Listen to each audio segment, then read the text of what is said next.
మామ ఈరోజు మన వీడియోలో 3 టాపిక్స్ మాట్లాడుకుందాం. బాలీవుడ్లో వచ్చేసి మన ప్రశాంత్ నీల్కి ప్రభాస్కి గొడవ వచ్చిందని సోషల్ మీడియా మొత్తం హల్చల్ చేస్తున్నారు. ఎందుకంటే వీళ్ళిద్దరి మధ్యలో చాలా పెద్ద గొడవైంది. అందుకే ప్రశాంత్ నీల్ ఈ మూవీని తీయట్లేదు, అసలు ఈ మూవీ డైరెక్టర్ చేయట్లేదు అని సోషల్ మీడియా మొత్తం హల్చల్ అవుతుంది. అసలు జరిగింది మొత్తం ఫుల్ స్టాప్ అయితే వీడియోలు పెడతాను నేను. ఫస్ట్ ఆఫ్ ఆల్ దుమ్కి సినిమా అప్పుడైతే ప్రభాస్ సలార్ మూవీతో వచ్చింది. అప్పుడు దానికి కంబ్యాక్ ఎవరు ఇవ్వలేదు, దాని సినిమాని ఎవరు తీయట్లేదు, మొత్తం సలార్ మూవీ చూశారు అప్పట్లో.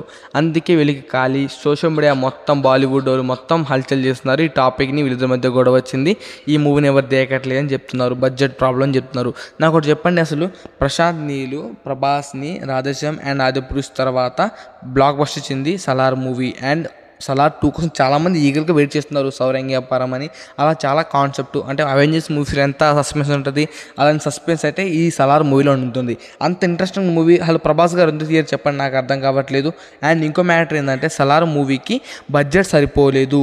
అసలు పార్ట్ 1కి 200 కోట్లు పెడితే 600 కోట్లు రావడం ఏంటి, అసలు అంత తక్కువ వచ్చినాయని హల్చల్ చేస్తున్నారు. అసలు నాకు ఒకటి చెప్పండి, 200 కోట్లు పెట్టారు, డబల్ వచ్చినాయి, ఇంకా ఓటీటీ ఉంది, ఇంకా సినిమాల్లో వచ్చింది, టీవీలో వచ్చింది, ఆ రెవెన్యూ మొత్తం పోయింది, ఇంకా చాలా ఉంది, అంతా చెప్పలేదు బయట.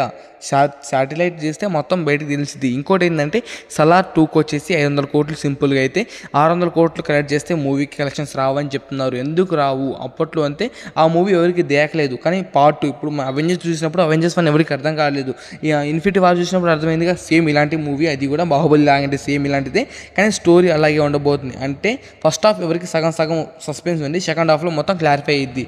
ఈ చిన్న లాజిక్ ఎలా మర్చిపోయారు వాడు. అండ్ పాన్ పరాక్ వాళ్ళకి అలవాటైపోయింది చెప్పొచ్చు. ఇది మొత్తం మన సోషల్ మీడియా అదే తెలుగు ఇండస్ట్రీ మీద గట్టిగా రూమర్స్ స్ప్రెడ్ చేస్తున్నారు, వాళ్ళు మూవీని ఎవరు దేగట్లే అని. ఒకప్పుడు వాళ్ళే కింగులు తోపులు అనుకున్నారు, కానీ మనం కూడా కింగులు రాజులు. సబ్స్క్రైబ్ చేసుకోండి.